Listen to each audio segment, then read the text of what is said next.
Have you ever wondered if the person sleeping next to you every night could look you in the eyes, kiss you good morning, and then hand you over to strangers like you were nothing more than a piece of property? Well, my dear, it can happen. It happened to me. And the worst part? It wasn't strangers who destroyed my life. It was the man who promised to love, honor, and protect me until death do us part. My name is Eleanor, but folks around here in Millbrook just call me Grandma Ellie, or that quiet lady who lives in the blue house at the end of Maple Street. I'm carrying 82 years on these tired shoulders, and every single day of those years has taught me something about the darkness that can live inside the human heart. Some lessons you learn gently, others nearly kill you in the learning. Before we jump back in, tell us where you're tuning in from, and if this story touches you, make sure you're subscribed, because tomorrow, I've saved something extra special for you. I was born in 1942 in a little farming community called Cedar Falls, about 3 hours north of what's now become a sprawling suburb of Minneapolis. Back then, it was nothing but cornfields, dairy farms, and families who'd lived on the same land for generations.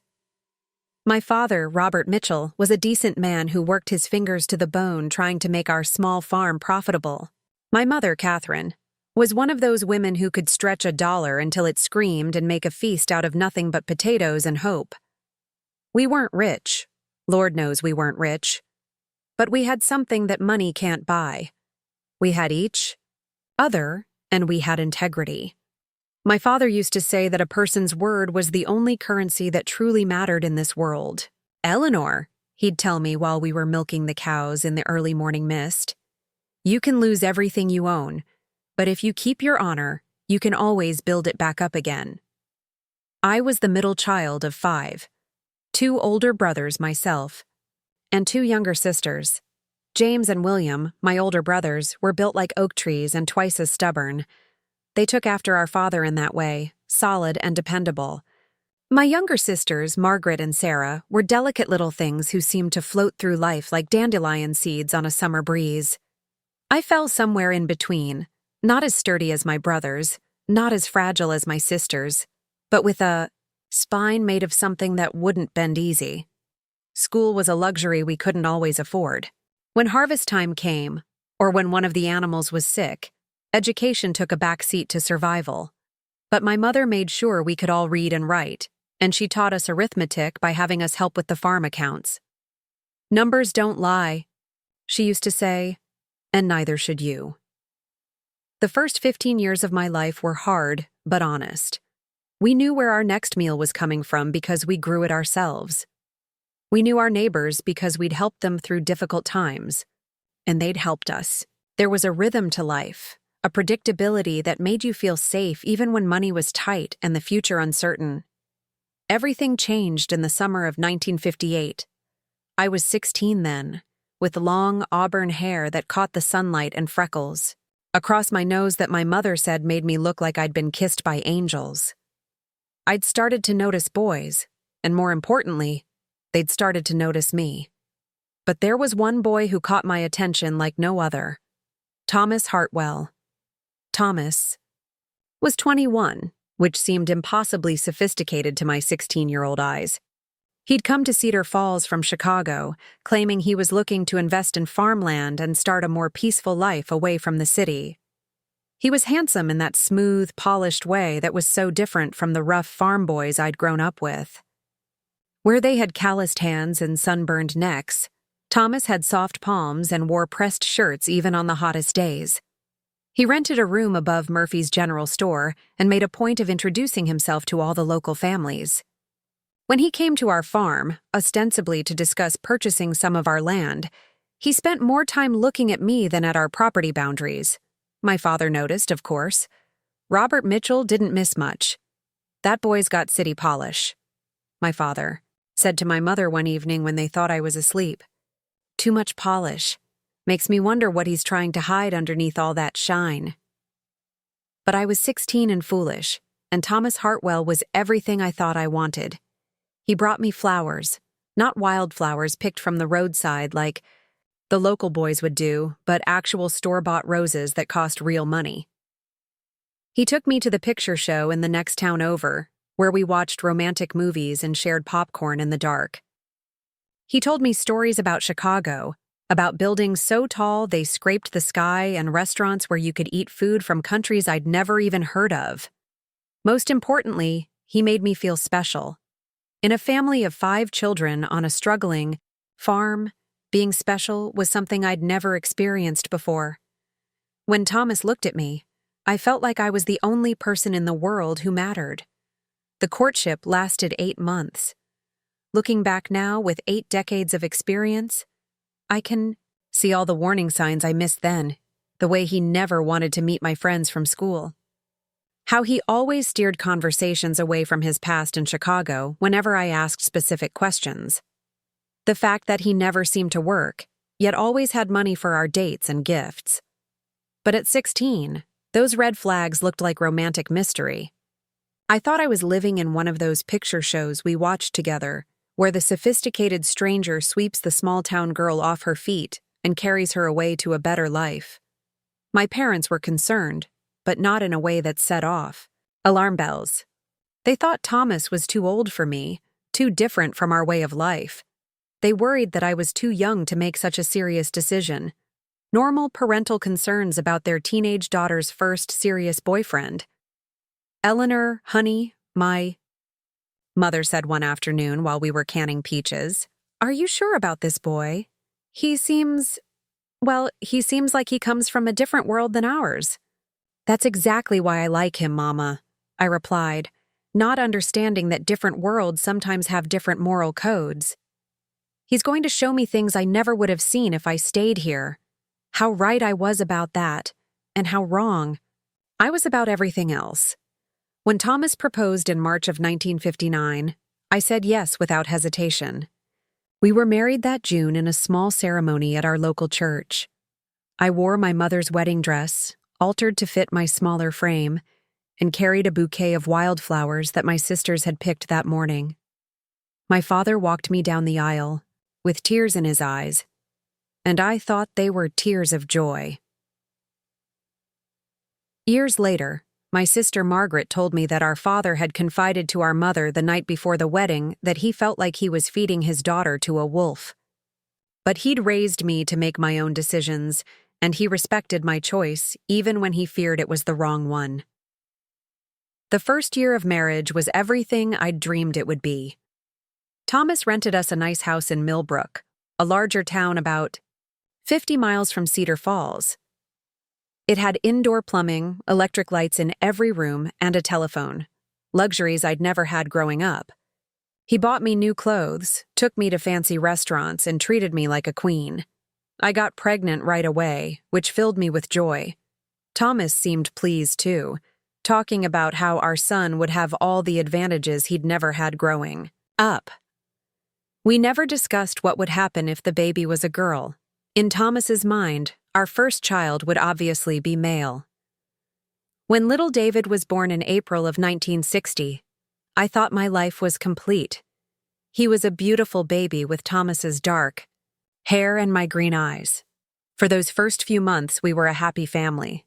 Thomas was attentive and loving, constantly bringing home gifts for both David and me. It was around David's first birthday that I began to notice changes in Thomas's behavior. He started staying out later in the evenings, claiming he was networking with potential business partners. When I asked about his work, which had always been vaguely described as investments, he became irritable and told me not to worry about things I didn't understand. Money, which had never seemed to be a problem, suddenly became a frequent topic of tense conversation. Bills started arriving that Thomas would quickly snatch away before I could see them.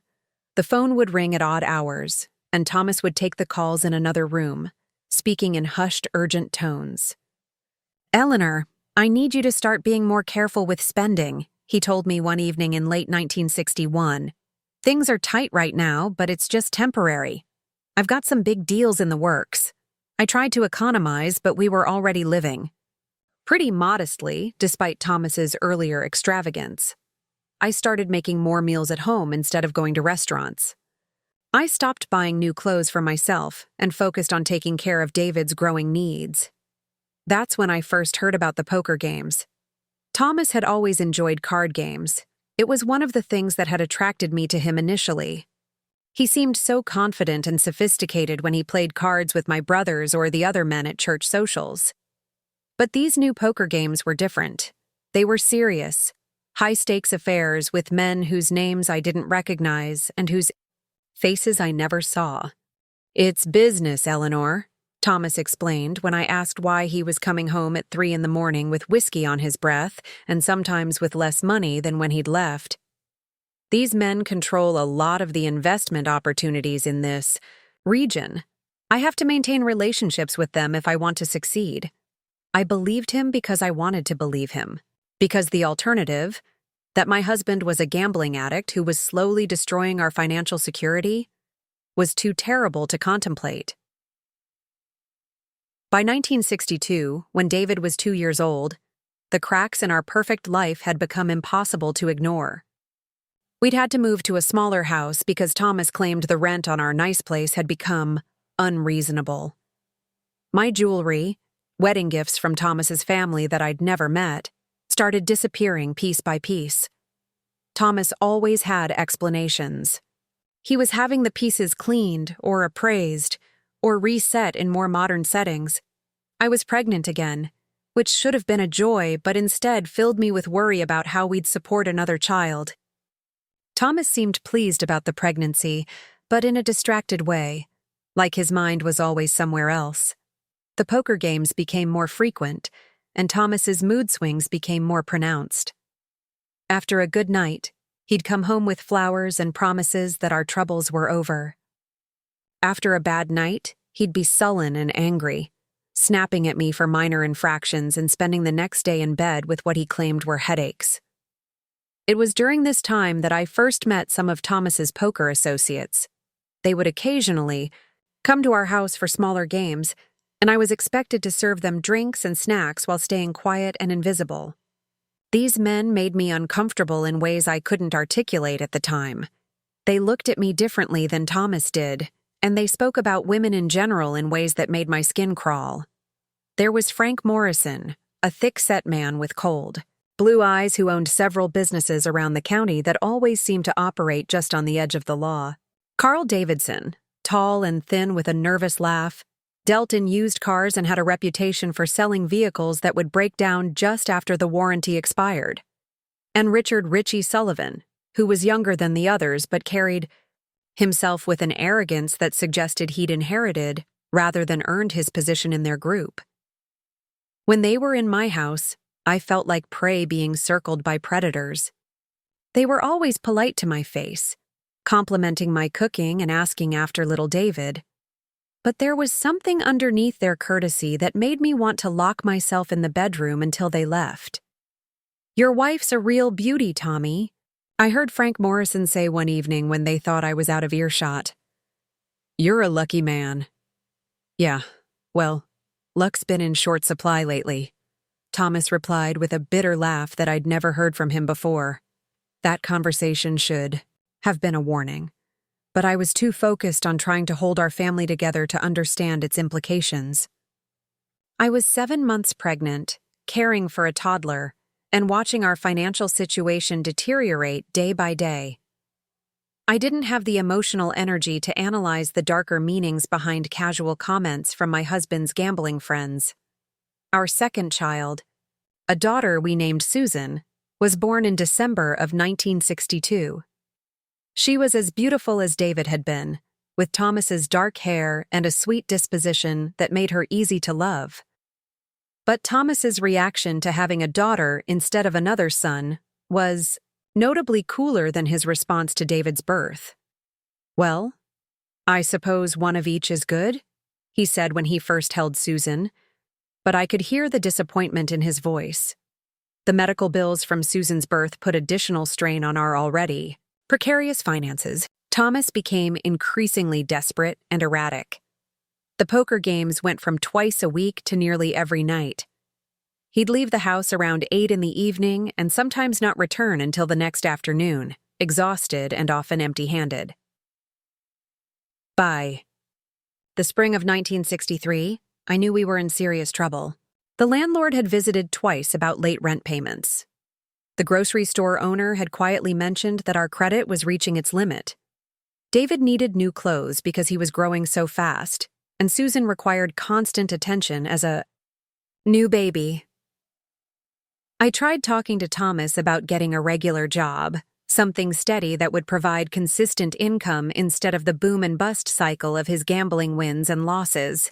But he became angry whenever I brought up the subject, insisting that he was on the verge of a big breakthrough that would solve all our problems.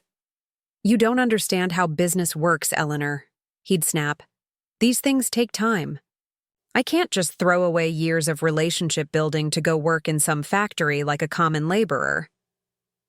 Looking back, I realized that Thomas had probably never had a legitimate job in his life. The investments and business opportunities he'd always talked about were likely just different forms of gambling and possibly worse things that I was too naive to recognize. It was on a humid Tuesday evening in June of 1963 that my world began to truly unravel. Thomas had been gone for 2 days straight, which was unusual even for him. When he finally came home, he looked like he hadn't slept, eaten, or changed clothes in the entire time he'd been away. His hands were shaking, and there was a wild look in his eyes that I'd never seen before. "Eleanor," he said, sitting heavily at our kitchen table while I fed Susan her bottle. "We need to talk. Preparing and narrating this story took us a lot of time. So if you are enjoying it, subscribe to our channel. It means a lot to us. Now, back to the story." "Eleanor," Thomas said again, his voice hollow as he stared at his trembling hands. "I've done something terrible, something that, God help me, I don't know how to undo." I set Susan's bottle down carefully, my maternal instincts already sensing danger. David was playing with his wooden blocks on the floor nearby, making soft vrooming sounds as he pushed a toy car around. The normalcy of that moment, my baby daughter content in my arms, my toddler son happily occupied, stands out in my memory like the last peaceful image before a tornado strikes. "What do you mean, Thomas? What's happened?" He looked up at me then, and I saw something in his eyes that I'd never seen before. Not just fear, but shame so deep it seemed to be eating him alive from the inside. "The game last night, it went longer than usual, much longer. I was down early, but then I started winning. Really winning. I had a royal flush, Eleanor. Do you understand what that means?" I didn't, not really. But I nodded anyway. "It's the best hand you can possibly get. The odds of getting one are astronomical. It was like divine intervention. I bet everything on that hand. Everything we had, plus money I borrowed against the house, against my car, against," he swallowed hard, "against future earnings." My blood was turning cold as the implications of his words sank in. "How much, Thomas?" $12,000. The number hit me like a physical blow. $12,000 was more money than most families saw in 5 years. It was more than my father had made in the entire time I was growing up. It represented a debt so massive that I couldn't even comprehend how we'd ever pay it back. "But you said you won? You said you had the best possible hand," Thomas laughed, a bitter sound that made Susan fuss in my arms. "I did win. I won the hand. But that's when everything went wrong. Frank Morrison, you remember Frank, the one with the cold eyes? He accused me of cheating. Said I'd marked the cards somehow or had signals with the dealer. The other men backed him up. I felt the world tilting around me. "But you didn't cheat, did you?" The pause before his answer told me everything I needed to know. "Thomas, tell me you didn't cheat." Eleanor, you have to understand. We were so far behind on everything. David needs clothes, Susan needs medicine. For her colic, the rent is 2 months overdue. I saw an opportunity and I took it. It was just supposed to be a small advantage, nothing major. I stood up so suddenly that Susan started crying. The sound of her distress seemed to echo the breaking of something fundamental inside me. The man I'd married, the father of my children, had not only been gambling away our future, he'd been cheating at it.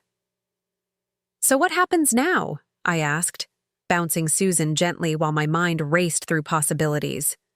"Do we have to give the money back?" "That's just it, Eleanor. I never actually got the money. Once they accused me of cheating, they took everything. The pot, my original stake, even the money I'd borrowed. They said it was the penalty for trying to swindle honest men." $12,000, I whispered, still struggling to process the enormity of it. "Thomas, how are we supposed to pay back $12,000? He was quiet for so long that I thought he wasn't going to answer. When he finally spoke, his voice was barely audible. "Frank Morrison made me a proposition." Something in his tone made my skin crawl.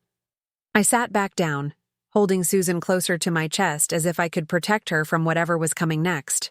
"What kind of proposition?" Thomas couldn't look at me. He stared at the table, at the floor, at the peeling wallpaper, anywhere but my face. He said he and the other men had been talking about you, about how attractive you are? The room went completely silent except for Susan's soft breathing and David's continued play. I could hear my own heartbeat in my ears. "What exactly are you telling me, Thomas?" "They want to spend time with you. Frank, Carl, Richie, and a couple of others. They're willing to forgive the debt in exchange for your company." I felt like I was falling through space. The words he'd just spoken were so alien, so impossible, that my mind couldn't quite process them. "My company?" "Eleanor, please understand."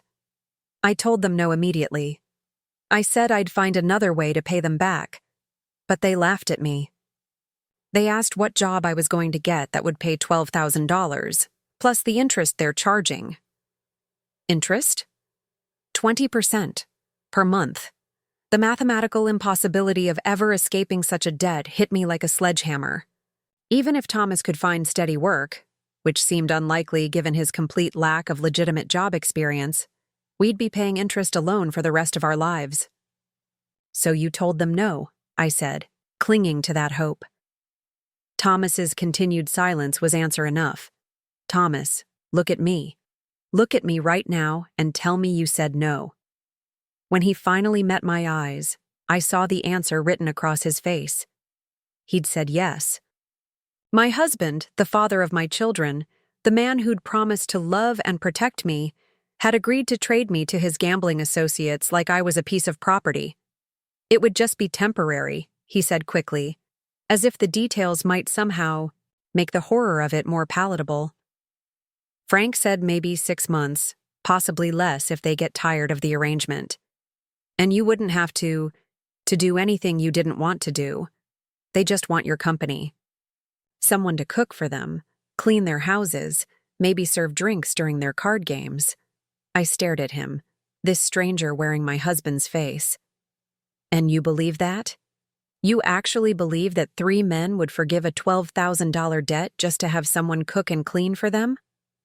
"Eleanor, what choice do we have? If I don't pay this debt," Frank made it very clear what would happen. "He knows people, dangerous people. He said accidents happen to families who don't honor their obligations." The threat was implicit, but unmistakable. "Pay the debt, or something terrible would happen to me and the children." "There has to be another way," I said desperately. "We could sell the house, move back to Cedar Falls. My father would help us. The house isn't ours to sell. We're renting, remember? And your father's a small-time farmer, Eleanor. He doesn't have $12,000 any more than we do." I stood up and began pacing, still holding Susan, my mind racing through possibilities. "We could go to the police." Thomas laughed, but there was no humor in it. "And tell them what? That I cheated at a private poker game and now I owe money I can't pay?" "Eleanor, what I did was illegal. If we go to the police, I'll end up in prison. And you'll be left alone with 2 small children and no way to support them. What about the bank? Could we get a loan? Based on what collateral? My sterling reputation as a professional gambler? Every avenue I explored led to a dead end. We had no assets, no legitimate income, no family wealthy enough to help us, and no legal recourse that wouldn't result in Thomas's imprisonment. When do they want an answer? I asked finally. I already gave. Them one. The floor seemed to drop out from under me. What? Eleanor, I had to. Frank said the offer was only good for that night. If I didn't accept it immediately, they'd start collecting the debt through other means. I sat down heavily, Susan still in my arms, and stared at this man I no longer recognized. So it's decided. You've sold me. It's not like that, Thomas protested, but his voice lacked conviction. You're not being sold. It's more like a temporary employment arrangement. With men who think they own me because my husband gambled away money he didn't have. Thomas winced. When you put it that way, it sounds worse than it is. How exactly should I put it, Thomas?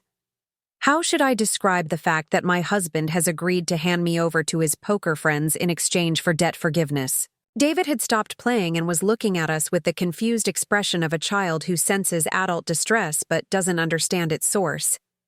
I forced myself to smile at him, to keep my voice calm despite the hurricane of emotions tearing through me. What exactly did you agree to? I asked quietly. Thomas pulled a piece of paper from his pocket, formal-looking, with official letterhead from Morrison and Associates, Frank's business. It's all written out here. You'd spend 3 days a week at Frank's house, 2 days at Carl's, and alternate weekends with Richie. The arrangement would last 6 months, after which the debt would be considered fully satisfied. I took the paper with shaking hands and read through it quickly. The language was carefully crafted to sound like a domestic employment contract. But the implications were clear. I would be at these men's disposal for the specified times, with no guarantee of what they might expect from me. What about David and Susan? Am I supposed to leave them alone while I'm providing domestic services to your poker friends?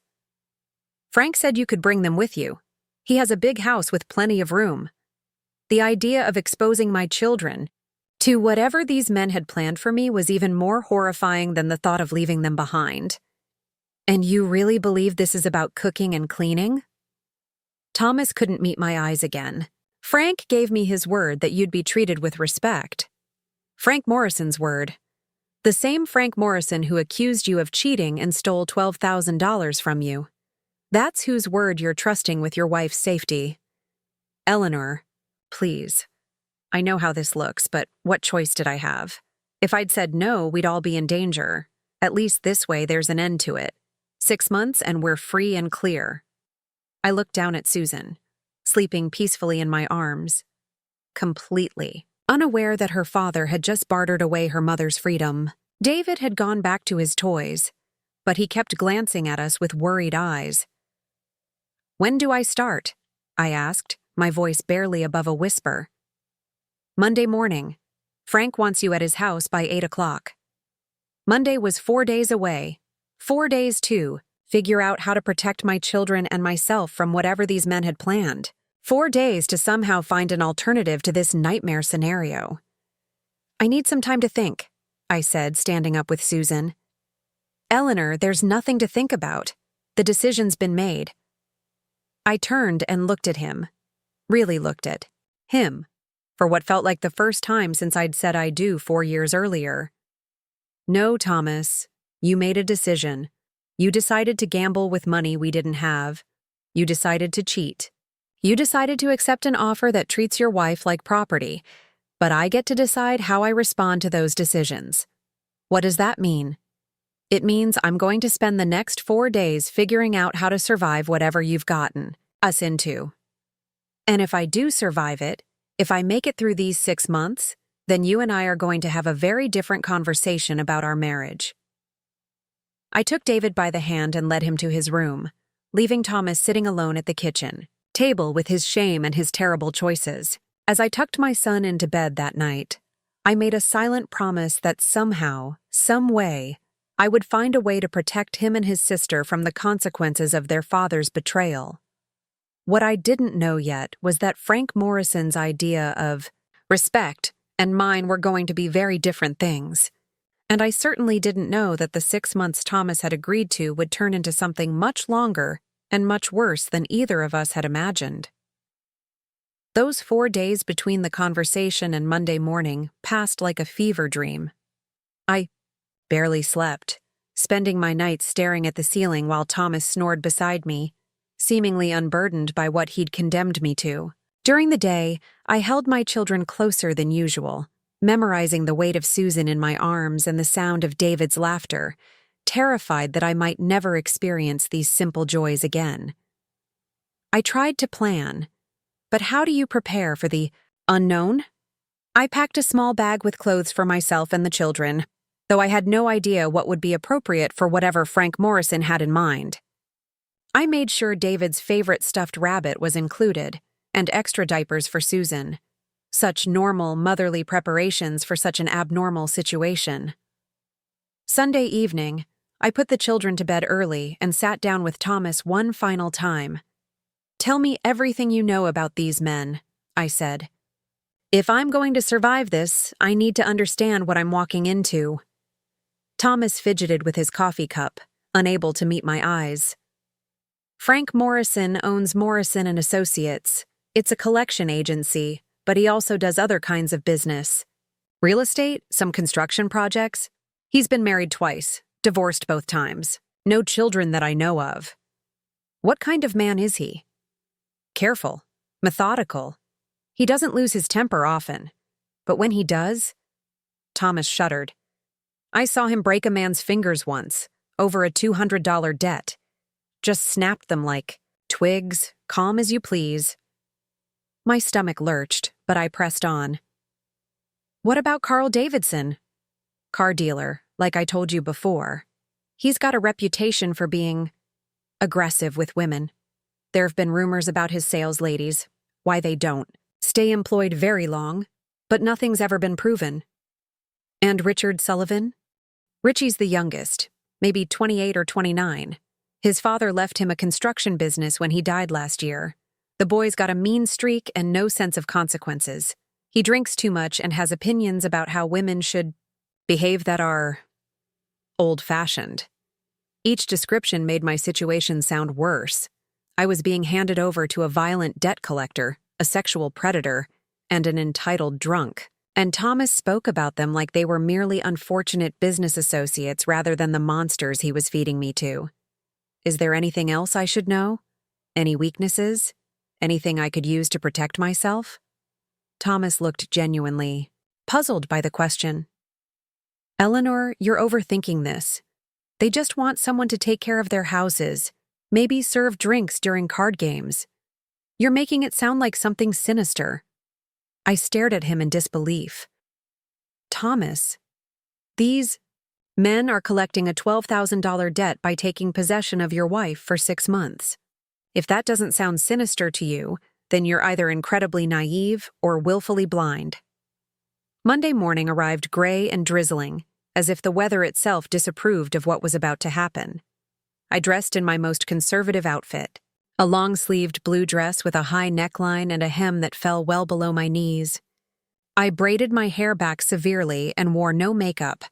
If these men were expecting some kind of seductress, I was determined to disappoint them.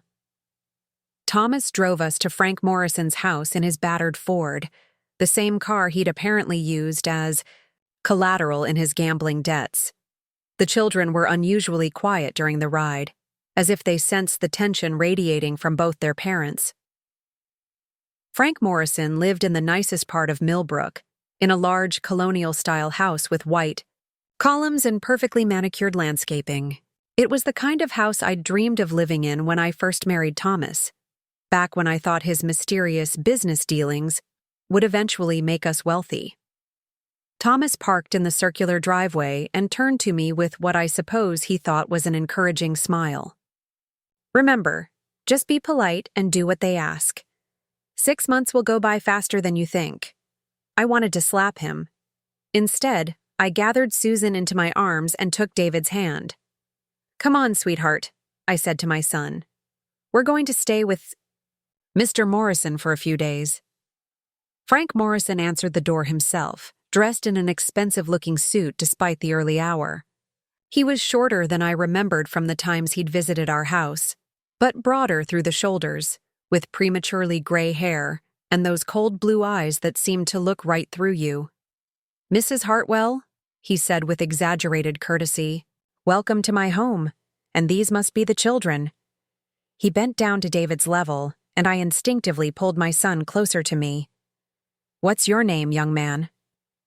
David, my son answered quietly, pressing against my legs. Well, David, I think you're going to like it here. I have a big backyard with swings and a sandbox. Would you like to see? Before I could object, Frank had straightened up and was gesturing for us to come inside. The interior of the house was as impressive as the exterior. Polished hardwood floors, expensive furniture, original artwork on the walls. Everything spoke of money and taste, which somehow made the situation even more sinister. Thomas, Frank said, shaking my husband's hand. Thank you for being prompt. Punctuality is a virtue I greatly appreciate. Of course, Frank. Eleanor's ready to start whenever you need her to. The casual way they discussed me, as if I weren't standing right there holding my baby, made my skin crawl. But I kept my expression neutral and my mouth shut. Excellent. Thomas, I think it would be best if you said your goodbyes now. Eleanor and I have much to discuss about her duties here. The dismissal was polite but firm. Thomas kissed me on the cheek, a perfunctory gesture that felt like a betrayal in itself, and ruffled David's hair. Be good for your mother, he said. I'll see you all soon. And then he was gone, driving away in his battered Ford and leaving me alone with my children in the house of a man who essentially owned me for the next 6 months. Frank closed the front door and turned to face me with a smile that didn't reach his eyes. Now then, Eleanor. May I call you Eleanor? Let's discuss the arrangement. He led me to an elegant sitting room furnished with leather chairs and a mahogany coffee table. David clung to my free hand while Susan dozed in my arms, both children sensing the danger even if they couldn't articulate it. Please sit, Frank said, gesturing to one of the chairs. Can I offer you some coffee? Orange juice for the boy? Coffee. Would be fine, I said carefully. David, would you like some juice? My son nodded without taking his eyes off Frank Morrison. Even at 2 years old, David had good instincts about people. Frank disappeared into what I assumed was the kitchen, giving me a moment to look around the room. Everything was expensive and tasteful, but there was something cold about the space. No family photographs, no personal touches that would indicate this was a home rather than a showplace. He returned with a silver tray containing coffee service and a small glass of orange juice. As he poured my coffee, he began to speak in a conversational tone that was somehow more frightening than if he'd been openly threatening. I want you to understand, Eleanor, that I'm a reasonable man.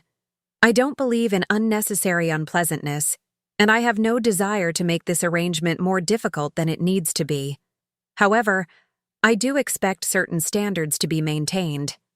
He handed me the coffee cup, and I noticed that his fingers lingered on mine just a moment longer than necessary. What kind of standards? Punctuality, as I mentioned. Discretion. What happens in this house stays in this house. Obedience. When I give you an instruction, I expect it to be followed without argument. And finally, a pleasant attitude. I don't want sulking or dramatics. You're here to make my life more comfortable, not more complicated. I sipped my coffee, trying to keep my hands steady. And my children? Your children are welcome here, within limits. The boy can play in the backyard, or in the playroom I've set up upstairs. The baby can go wherever you go naturally. But I don't want them underfoot when I'm conducting business or entertaining guests. What exactly will my duties involve? Frank's smile grew wider, and I felt a chill run down my spine. Household management, primarily. Cooking, cleaning, laundry. I entertain frequently, so you'll be responsible for preparing meals and serving guests. I also expect you to be available when I need companionship, conversation over dinner, perhaps a game of cards in the evening. The word companionship hung in the air like a threat. I thought about Thomas's naive belief that this arrangement was simply about domestic work, and I understood with crystal clarity that my husband had either lied to himself or lied to me about what Frank Morrison really wanted. "I'll show you to your room," Frank continued, standing up. "You and the children will be staying in the guest wing. It has its own bathroom and a small sitting area where the children can play." He led us up a grand staircase to the second floor, pointing out his own bedroom, off limits unless specifically invited, his home office, also off limits, and finally to a suite of rooms at the far end of the hall. The guest wing was actually quite nice, a large bedroom with a queen-sized bed, a smaller adjoining room with a crib and twin bed for the children, and a sitting area with comfortable chairs and a small television. There was even a kitchenette with a hot plate and mini refrigerator. "I thought you might appreciate having a space for the children," Frank said, watching as David immediately gravitated toward a toy box in the corner of the sitting room. "I had my housekeeper stock it with some things she thought a boy his age might enjoy." The thoughtfulness of the gesture was somehow more unsettling than outright hostility would have been. Frank Morrison was clearly a man who planned carefully, who thought through every angle of a situation. That suggested this arrangement was much more calculated than Thomas had led me to believe. "When do you want me to start working?" I asked. "Why? Don't you get settled today? Let the children adjust to their new surroundings? Tomorrow we'll begin properly. I usually have breakfast at 7, lunch at noon, and dinner at 6. I'll expect meals to be ready promptly at those times." He moved closer to me, and I automatically stepped back, bumping into the dresser behind me. Frank noticed my retreat, and his smile became predatory. "Eleanor, I hope you're not going to be difficult about this arrangement. Your husband owes me a considerable sum of money, and I'm being quite generous in accepting alternative payment. It would be unfortunate if I had to reconsider the terms of our agreement." The threat was subtle but unmistakable. I was trapped, in this house with my children, dependent on Frank Morrison's continued generosity for our safety. If I displeased him, there was no telling what might happen. "I understand," I said quietly. "Good. I'll leave you to get settled then. Oh, and Eleanor? I'll be having a few friends over for dinner tomorrow night. Nothing too elaborate, just steaks and potatoes. But I'll want you to serve and perhaps join us for cards afterward. I do so enjoy female companionship during games." After he left, I sat on the edge of the bed and tried not to cry. David was happily exploring his new toys, and Susan was sleeping peacefully in the crib Frank had provided. To them, this was just an adventure, a new place to explore. They had no idea that their mother had just become a prisoner in a gilded cage.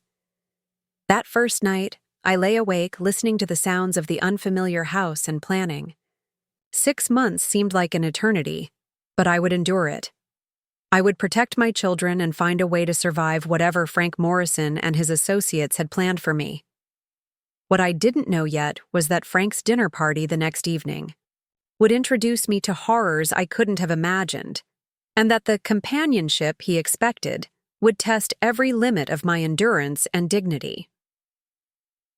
Tuesday morning arrived with deceptive normalcy. I woke early, fed Susan, and made breakfast for David and myself in the small kitchenette. Frank had left detailed instructions about his preferences: coffee black, eggs over easy, wheat toast with butter. Simple enough requirements that masked the complexity of my situation. As I prepared his breakfast in the main kitchen, a spacious room with modern appliances that would have thrilled me under different circumstances, I tried to maintain the illusion that this was just a job.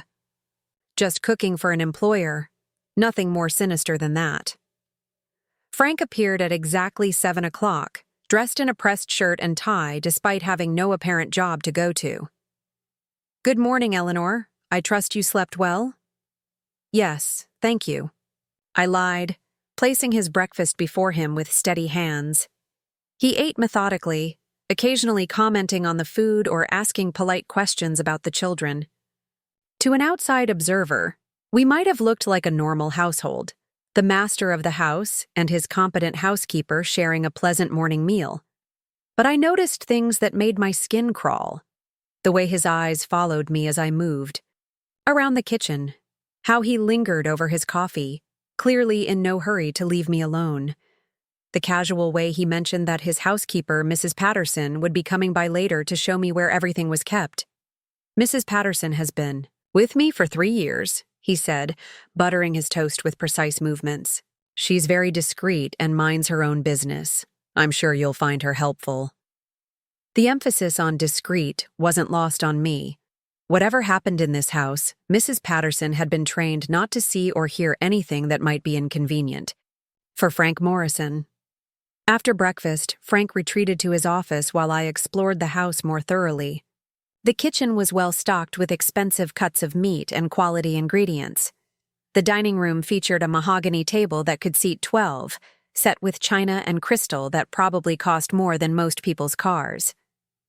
Everything was designed to impress, to demonstrate wealth and power. Mrs. Patterson arrived around 10, a small, nervous woman in her 50s who spoke in whispers and avoided eye contact. She showed me where the linens were kept, how Frank preferred his laundry done, and which cleaning supplies to use on various surfaces. "Mr. Morrison is very particular about his standards," she warned, her voice barely audible. "He doesn't tolerate mistakes."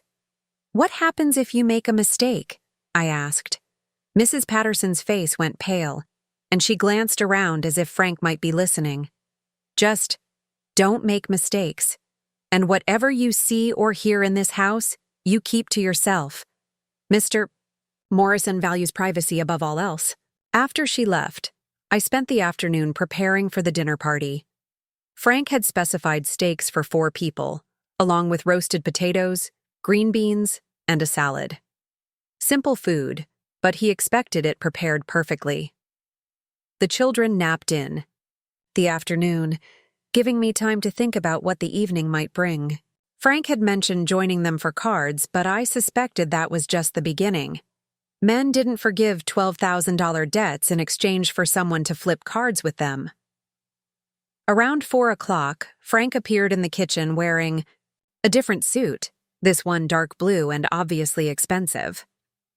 "The guests will arrive at 6, he said. "I'll want cocktails served in the living room first, then dinner at 7. You know Carl and Richie, of course.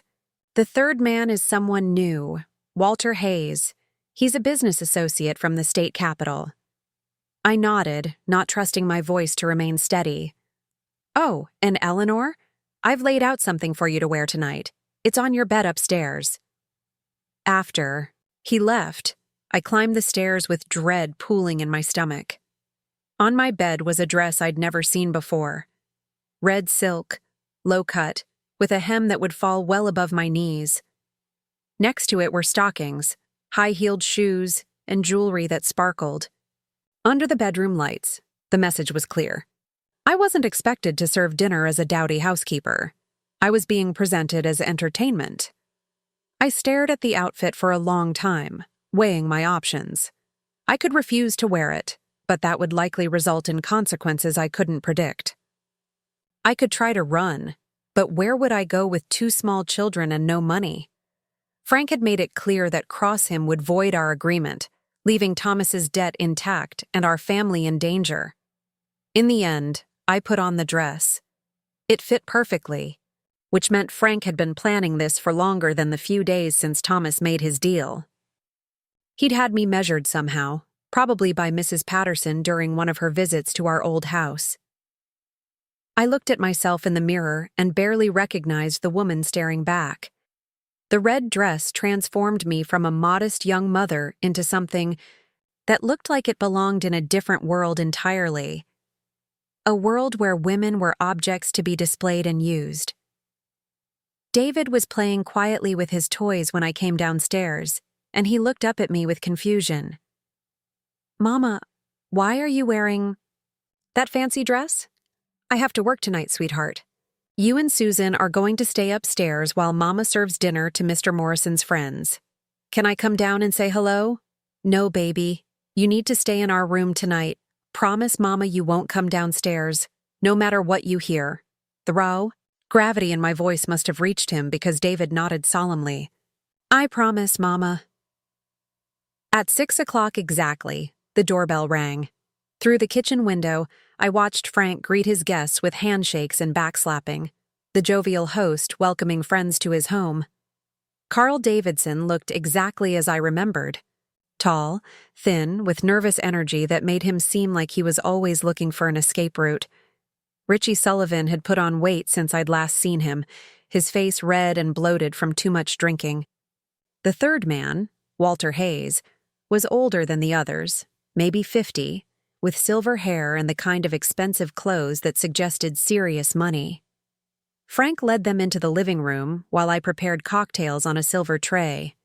My hands shook as I arranged the glasses, and I had to stop twice to steady myself. This was just serving drinks, I told myself. Nothing more than that. But when I entered the living room carrying the tray, the conversation stopped dead. All four men turned to look at me, and the quality of their attention made my skin crawl. It wasn't the casual notice you might give a waitress or housekeeper. It was the focused, predatory gaze of hunters sizing up prey. "Gentlemen," Frank said with obvious pride, "I believe you remember Eleanor." "My God, Frank," Walter Hayes said, his voice thick with appreciation. "You didn't exaggerate." Carl Davidson licked his lips nervously. "She's even prettier than I remembered."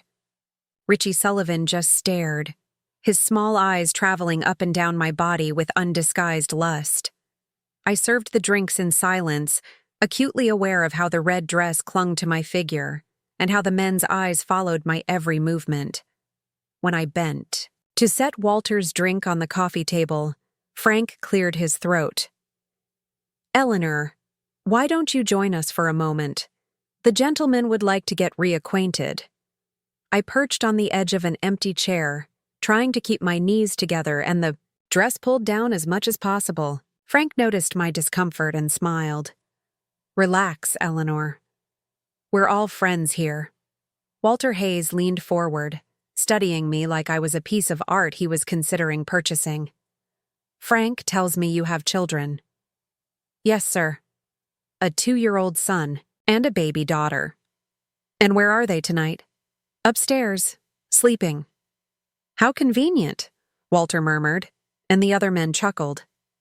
The conversation continued around me while I sat there like a decoration, the men discussing business deals and mutual acquaintances while occasionally directing comments my way.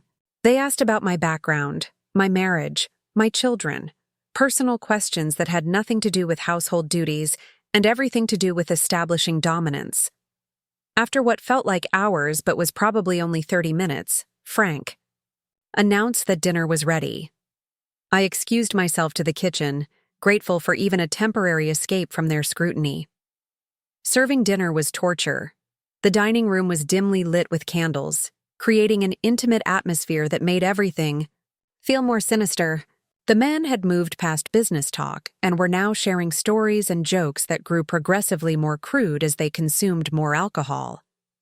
"Eleanor," Richie Sullivan called out as I was refilling water glasses. "Come here for a minute."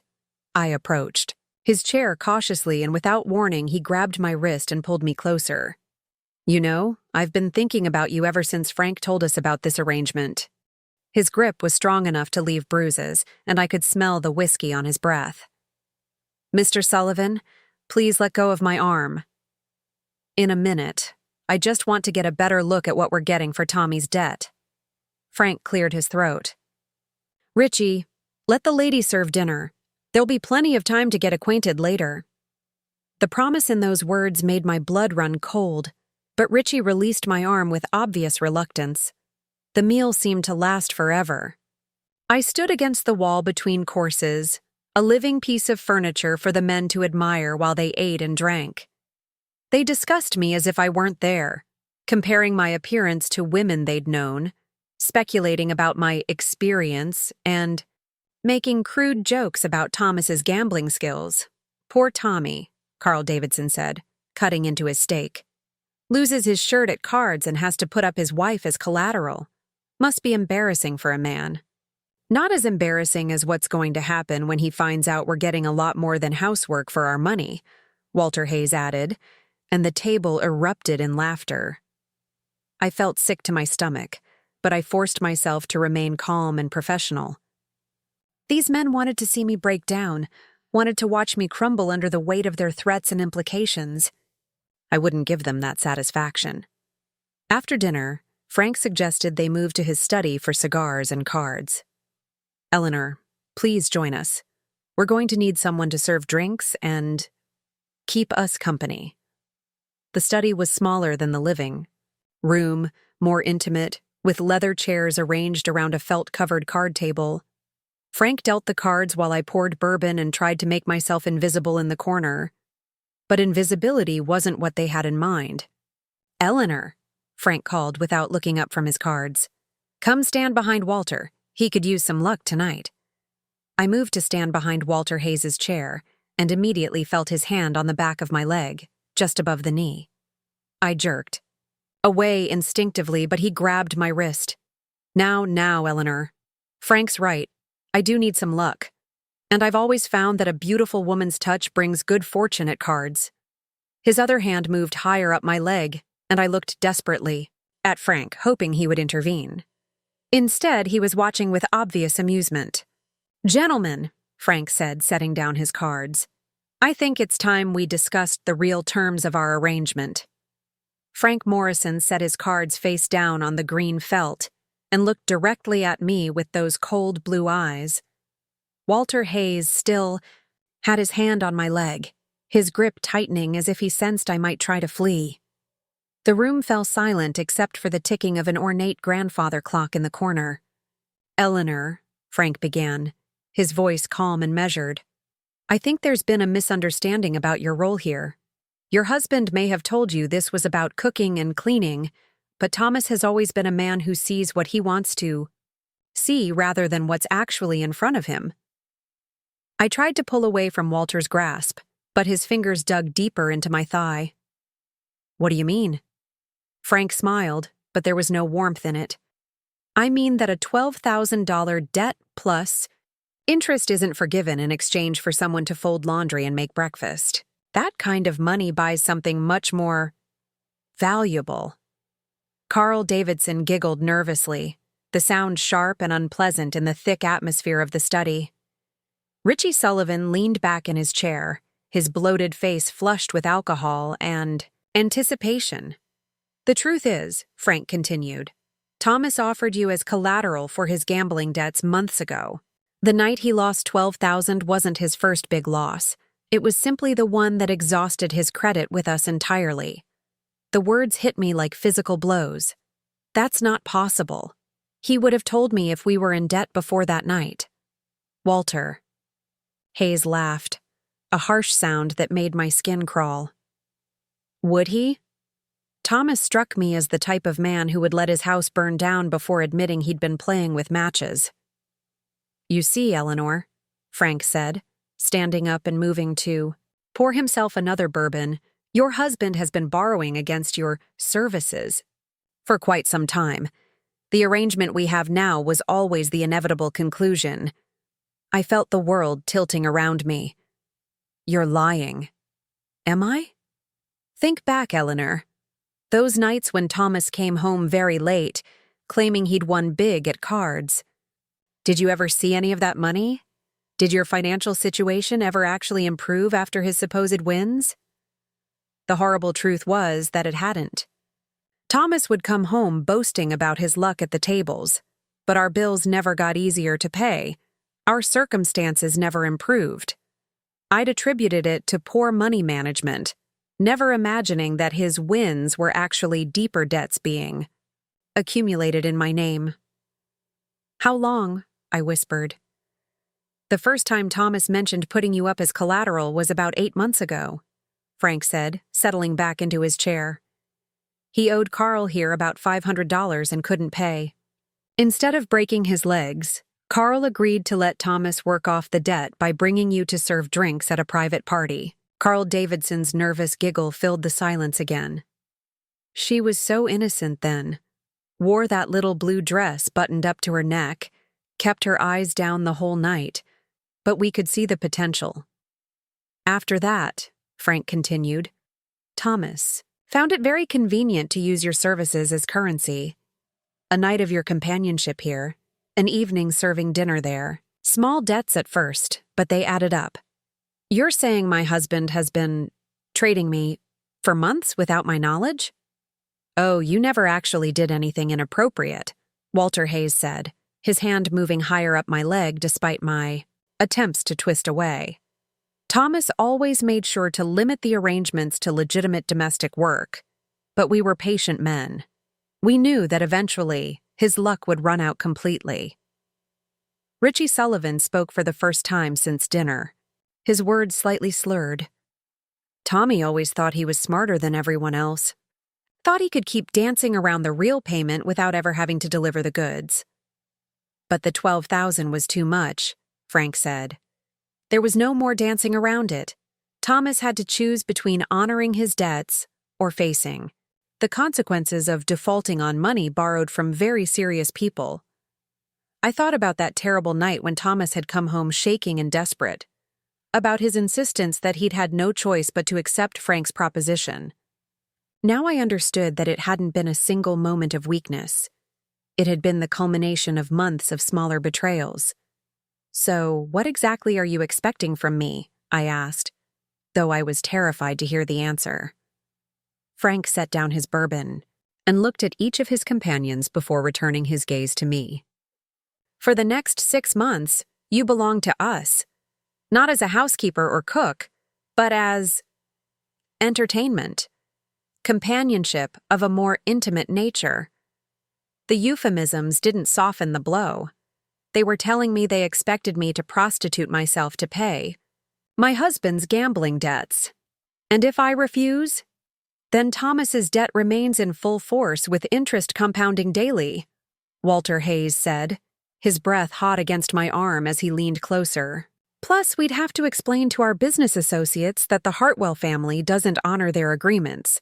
That kind of reputation tends to follow a man, making it very difficult for him to find work or even safe housing. The threat was clear. Refuse.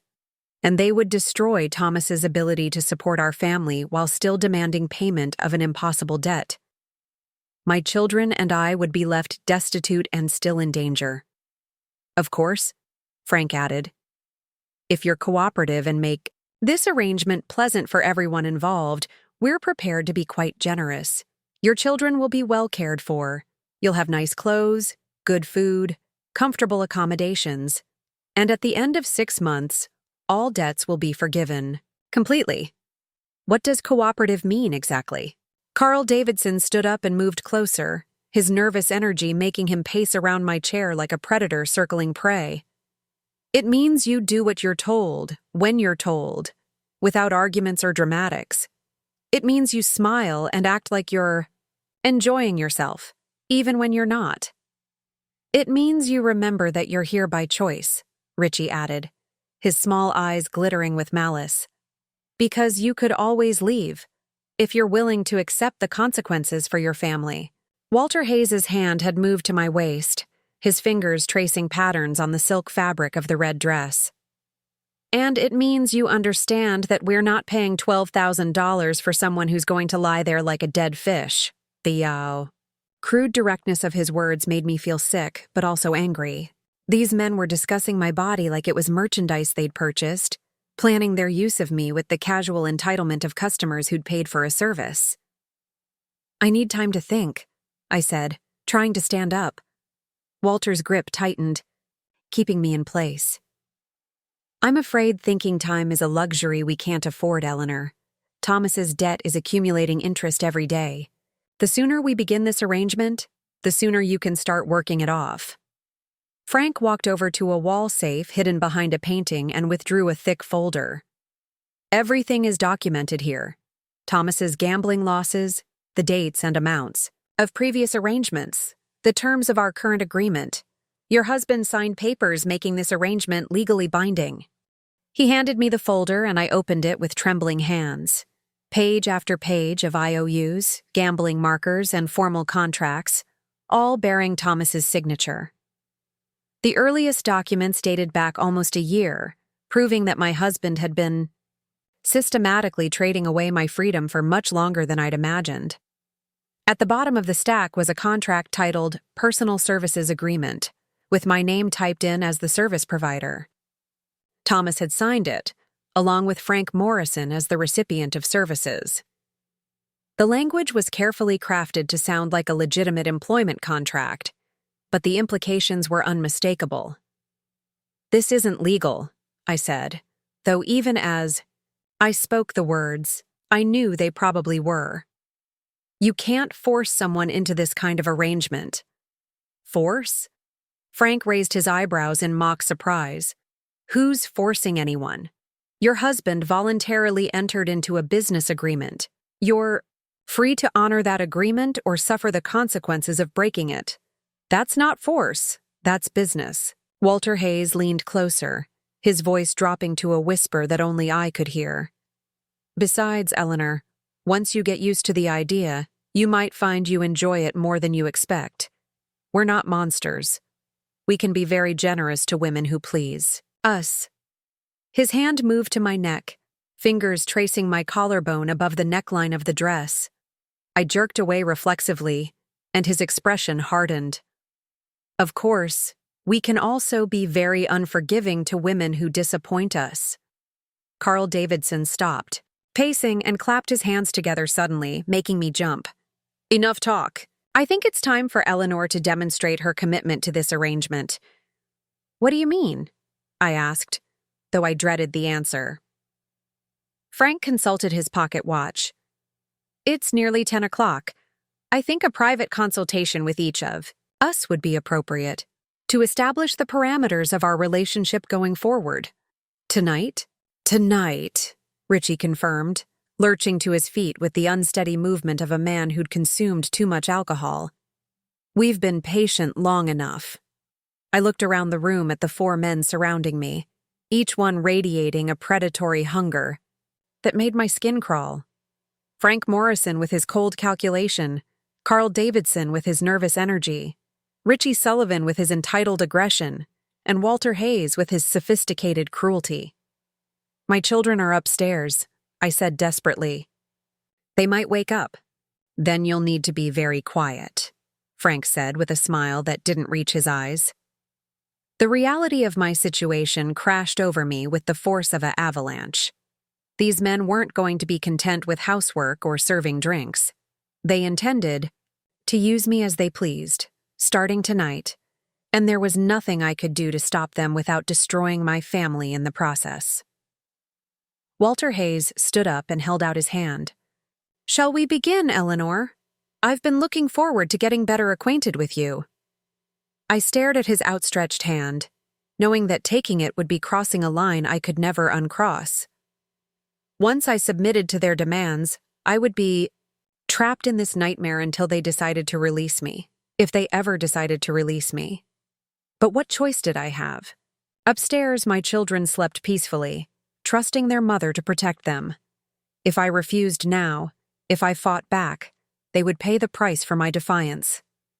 Slowly, with tears burning behind my eyes that I refused to let fall, I reached out and took Walter Hayes's hand. The 4 men smiled, and I knew that my real ordeal was just beginning. What happened in the following hours is not something I can recount in detail, even after all these decades. There are some experiences that the mind mercifully blurs, protecting itself from memories too sharp to carry in their full clarity. I can tell you that Walter Hayes was neither gentle nor quick, and that the sophisticated veneer he presented in public disappeared entirely behind closed doors. When it was over, I lay in Frank's guest bedroom staring at the ceiling, listening to the sound of male laughter drifting up from downstairs. My body ached in ways I'd never experienced, and my spirit felt crushed beneath the weight of what I'd just endured. But I was alive, and more importantly, my children were safe in the room next door. That became my mantra through the darkest hours. My children were safe. Whatever price I had to pay, whatever degradation I had to endure, David and Susan would be protected.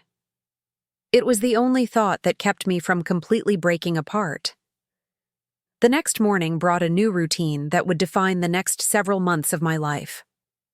Frank expected breakfast at 7 sharp, as if nothing had changed from the previous day. I prepared his eggs and coffee with the same mechanical precision, though my hands shook slightly as I set the plate before him. "Good morning, Eleanor," he said pleasantly, unfolding his newspaper. "I trust you slept well?" The casual cruelty of the question, asked while my body still bore the evidence of the previous night's assault, nearly broke my composure. But I had learned something important in those terrible hours. These men fed on fear and humiliation. The more distress I showed, the more they enjoyed their power over me. "Yes, thank you," I replied, my voice steady despite the storm raging inside me. Frank looked up from his paper with approval. "Excellent. I appreciate a woman who adapts quickly to new circumstances. It makes everything so much more pleasant for everyone involved." Over the following days, a terrible normalcy settled over Frank Morrison's house. During daylight hours, I maintained the facade of being a domestic employee. I cooked, cleaned, did laundry, and cared for my children as if this were simply a live-in position with a demanding employer. Frank often worked in his office or left the house on business, giving me precious hours of relative peace. But the evenings belonged to his associates. Carl Davidson would arrive on Tuesdays and Thursdays, his nervous energy making him pace through the house like a caged animal. He had particular requirements that I learned to anticipate: specific meals he preferred, music he wanted played during dinner, rituals of preparation that seemed designed more to assert his control than for any practical purpose. Richie Sullivan claimed Friday and Saturday nights, arriving already drunk and becoming progressively worse as the evening wore on. He was the most unpredictable of the four, prone to sudden rages and bizarre demands. One night, he insisted I wear my hair exactly like his deceased mother's. Another time, he flew into a fury because the temperature of his bath water was 2 degrees. Too warm. Walter Hayes visited on Sundays, and these were the sessions I dreaded most. Where Carl was nervous and Richie was erratic, Walter was methodical in his cruelty. He seemed to take particular pleasure in psychological manipulation, finding ways to make me feel complicit in my own degradation. "You're enjoying this more than you want to admit, aren't you, Eleanor?" he would whisper during his visits. "There's a part of you that likes being desired, being wanted by successful men." I learned not to respond to such provocations. Denial only encouraged him to press harder, while agreement felt like a betrayal of my own soul. Silence became my shield, though it was a thin protection against his relentless psychological assault. The hardest part wasn't the physical abuse, though that was certainly traumatic. The hardest part was maintaining the pretense of normalcy. For my children, David was too young to understand the specifics of what was happening, but he sensed the tension in the house. He became clingy and prone to nightmares, waking up crying for reasons he couldn't articulate. "Mama, why do those men come here every night?" he asked one morning while I was getting him dressed. "They're Mr. Morrison's friends," I told him, forcing a smile. "Sometimes friends visit each other." "I don't like them," David said with the blunt honesty of a 2-year-old.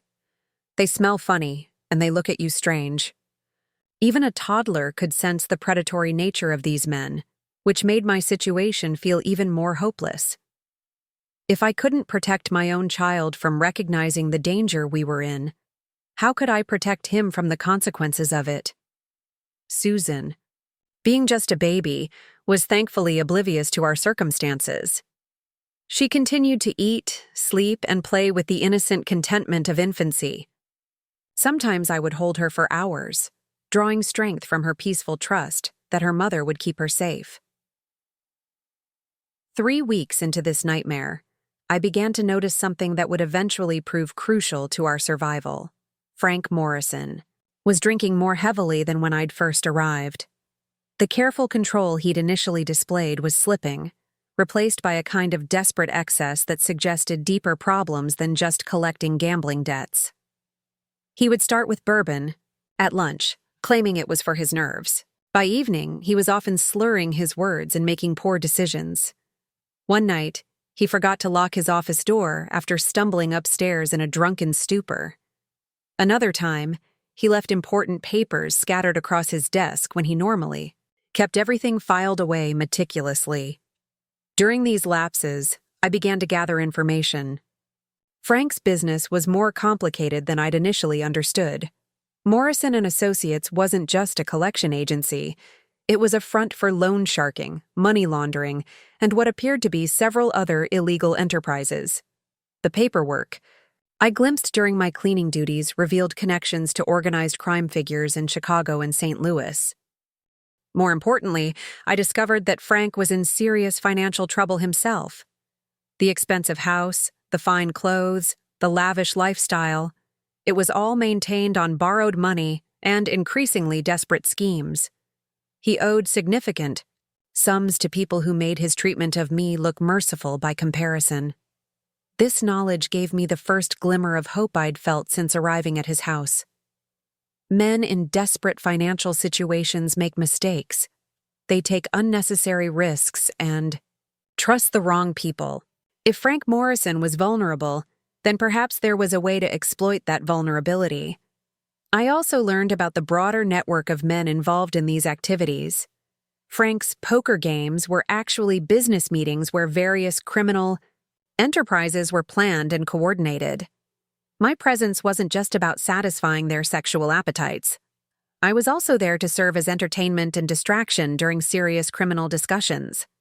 This meant I was privy to information that could be extremely damaging to all of them. Details about planned crimes, names of accomplices, financial arrangements that would interest both law enforcement and their criminal competitors. They discussed these matters freely in front of me because they assumed I was too broken and frightened to pose any threat. They were wrong. One particularly revealing conversation occurred during a dinner party in my 4th week at Frank's house. Walter Hayes was discussing a plan to muscle in on a rival loan shark's territory, while Carl Davidson detailed a scheme to launder money through his car dealership. Richie Sullivan contributed information about city officials who could be bribed to overlook building code violations.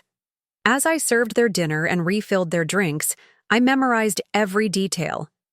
Names, dates, amounts of money, specific locations, all of it filed away in my mind like evidence in a prosecutor's case file.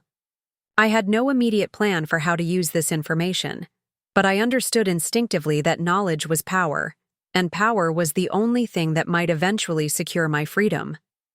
The men noticed my attentiveness and interpreted it as submission to their authority. "Look how carefully Eleanor listens to our conversations," Walter observed one evening. "She's learning to appreciate the company of successful men." "Maybe we should keep her around permanently," Carl suggested. "She's certainly more reliable than that last girl." The casual reference to a last girl sent chills down my spine.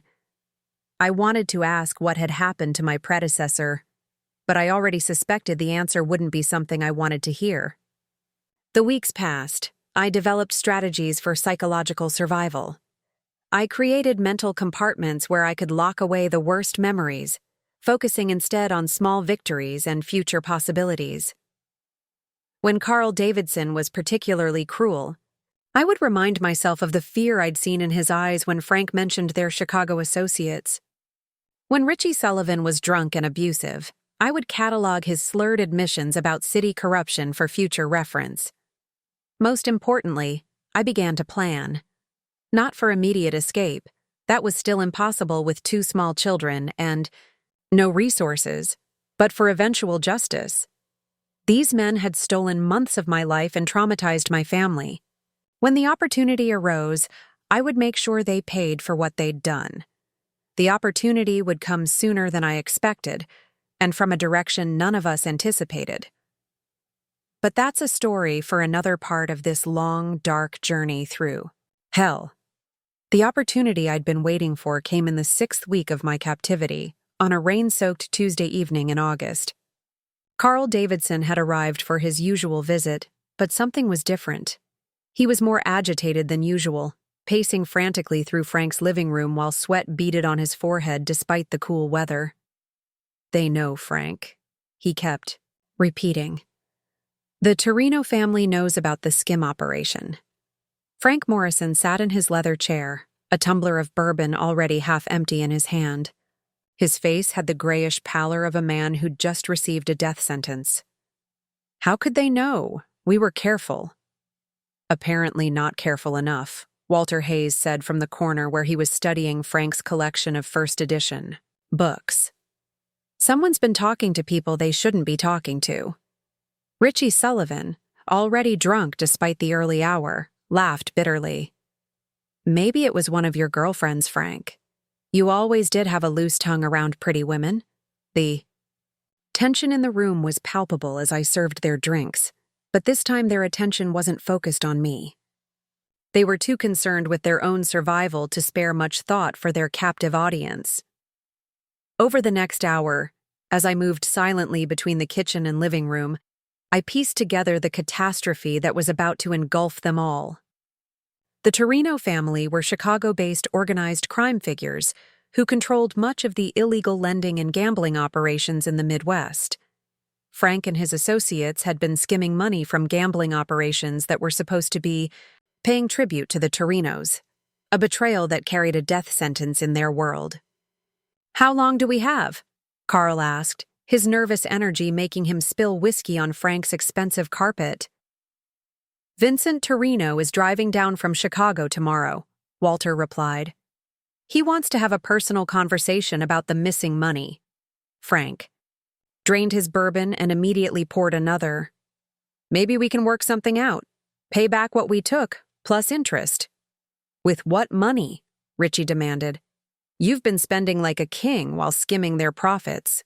Where exactly are you going to find $50,000 by tomorrow night?" $50,000. The number hung in the air like a verdict.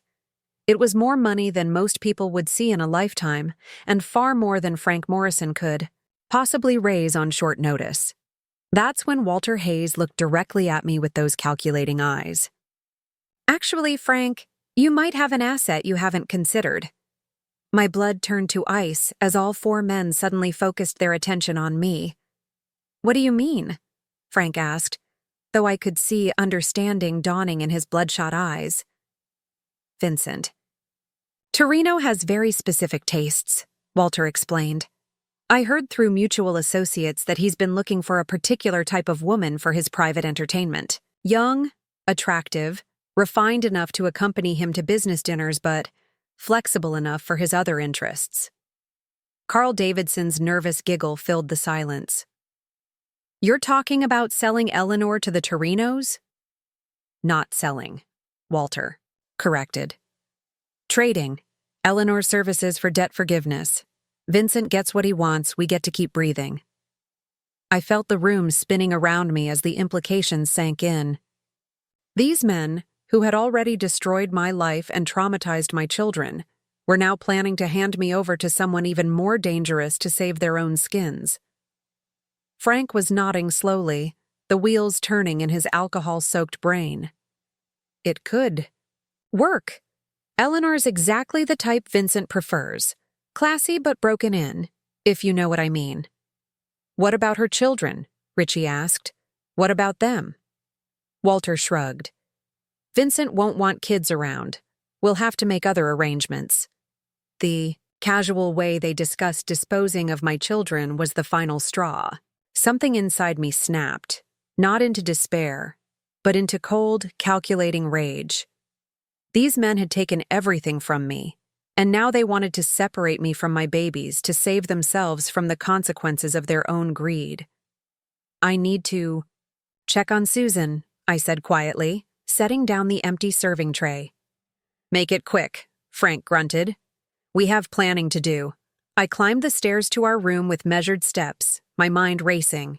In the nightstand drawer beside the bed was a small revolver that Frank kept there for protection. I'd discovered it during my first week while cleaning, and I'd been thinking about it ever since. David was playing quietly with his blocks while Susan napped in her crib. They looked so peaceful, so innocent, completely unaware that their mother was about to make a decision that would change everything. I opened the nightstand drawer and removed the gun. It was heavier than I'd expected, cold metal that seemed to burn against my palm. I'd never fired a weapon in my life, but I understood the basic mechanics. Point, squeeze the trigger, pray that my aim was true. The voices from downstairs were getting louder as the men consumed more alcohol and their panic increased. I could hear Frank on the telephone, presumably trying to contact Vincent Torino to arrange the trade that would destroy what remained of my family. I kissed both my children gently, whispering promises that I intended to keep. They would never be separated from their mother. They would never live in fear again. Whatever price I had to pay to ensure their safety, I would pay it gladly. When I returned to the living room, the four men were huddled around Frank's desk, studying what appeared to be a map. They barely glanced up as I entered, too focused on their desperate schemes to pay attention to their servant. Vincent wants to meet tomorrow at the warehouse on Industrial Boulevard, Frank was saying. We bring Eleanor, he brings his accountant, to discuss debt restructuring. What if she refuses to cooperate? Carl asked. Walter Hayes laughed cruelly. What choice does she have? It's either Vincent Torino or a shallow grave somewhere. I think she'll make the right decision. I've already made my decision, I said quietly. 4 sets of eyes turned toward me, and I saw the exact moment when they noticed the gun in my hand. Frank's face went white. Carl Davidson stumbled backward, Richie Sullivan dropped his glass, and Walter Hayes raised his hands slowly. Eleanor, Frank said carefully, let's not do anything hasty. We can work this out. You're right, I replied, my voice steady despite the hurricane of emotions inside me. We can work this out, but not the way you planned. Put the gun down, Walter commanded, his tone losing its usual sophistication. You don't know what you're doing. I know exactly what I'm doing. I'm protecting my children from monsters. Carl. Davidson's nervous energy finally found an outlet as he lunged toward me, perhaps thinking he could disarm me before I could react. I'd never fired a gun before, but desperation and maternal instinct guided my hand. The shot was deafeningly loud in the enclosed space, and Carl dropped to the floor clutching his shoulder. The other 3 men froze, finally understanding that I was beyond their power to intimidate or control. Here's what's going to happen, I said, keeping the gun trained on Frank Morrison. You're going to call Vincent Torino and tell him the deal is off. Then, you're going to destroy every document that mentions my husband's debt or our arrangement. Eleanor, be reasonable, Frank pleaded. If we don't give Vincent what he wants, he'll kill all of us. Then you'll have to find another solution, because I'm not going anywhere with Vincent Torino, and my children are never leaving my side again. You can't shoot all of us, Richie Sullivan said, though his voice shook with fear. Maybe not, I admitted. But I can certainly shoot you, Richie, and I'll start with the parts that will hurt the most. For the next hour, I held 4 dangerous men at gunpoint while I dictated the terms of my freedom. Frank called Vincent Torino and canceled their meeting, claiming that their debt would be paid through other means. Walter Hayes was forced to retrieve all the documents related to my family from Frank's safe, and I watched him burn them in the fireplace one by one. Carl Davidson, still bleeding from his shoulder wound, was made to sign a confession detailing the criminal activities I'd witnessed during my captivity. Richie Sullivan, sobering up rapidly under the threat of imminent death, provided names and addresses of other victims who could testify about their operations. As dawn broke over Millbrook, I had enough evidence to destroy all 4 men completely. But more importantly, I had something else. Leverage. "Here's what's going to happen," I told them as Carl wrapped his wounded shoulder with a kitchen towel. "I'm leaving this house with my children, and I'm never coming back. You're going to forget we ever existed." "And if we don't?" Walter asked. I smiled for the first time in weeks, though there was no humor in it. "Then copies of Carl's confession and all the other evidence I've gathered will be delivered to the FBI, the Chicago police, and Vincent Torino himself. I'm sure they'll all be very interested to learn about your skimming operation and your other activities." The threat was perfect in its simplicity. The evidence I'd gathered would destroy them with law enforcement, while the information about their betrayal of the Torinos would ensure they didn't survive long enough to stand trial. Frank Morrison, the man who had orchestrated my months of hell, nodded slowly. "What about Thomas? What about his original debt?" "Thomas made his own choices," I said. "He'll have to live with the consequences. But my children and I are done paying for his mistakes." 2 hours later, I walked out of Frank Morrison's house with David holding one hand and Susan in my arms. I had no money, no clear plan for the future, but I had something infinitely more valuable: my freedom and my children's safety. I never saw Thomas again. I heard later that he'd left town the same day I disappeared, probably realizing that staying would only bring more danger to everyone involved. I didn't search for him, and I never filed for divorce. Some chapters of life are better left completely closed. The 4 men kept their word, mostly because they had no choice. Within a year, their criminal enterprise had collapsed under the weight of its own corruption. Carl Davidson fled to Mexico to avoid federal charges. Richie Sullivan drank himself to death before his 30th birthday. Walter Hayes was found floating in Lake Michigan with concrete blocks tied to his feet. Apparently, Vincent Torino had eventually learned about their betrayal. Frank Morrison lasted the longest, but his drinking and financial problems finally caught up with him. He lost his house, his business, and eventually his life in a car accident that may or may not have been as accidental as the police reported. I took my children and moved far away to a small town where nobody knew our story. I worked hard, saved money, and built a new life based on honesty and strength rather than fear and submission. David and Susan grew up healthy and happy, never knowing the full details of what their mother had endured to keep them safe. Now, at 82 years old, I can finally tell this story because all the players are dead and my children are grown with families of their own. They still don't know everything. Some burdens are too heavy to pass on to the next generation. But I want other women to know that even in the darkest circumstances, even when you feel completely powerless, there's always a choice. Sometimes, that choice requires courage you didn't know you possessed. Sometimes it demands a price you're not sure you can pay. But survival is possible. Freedom is possible. And sometimes, justice finds a way to balance the scales, even when it takes decades to arrive.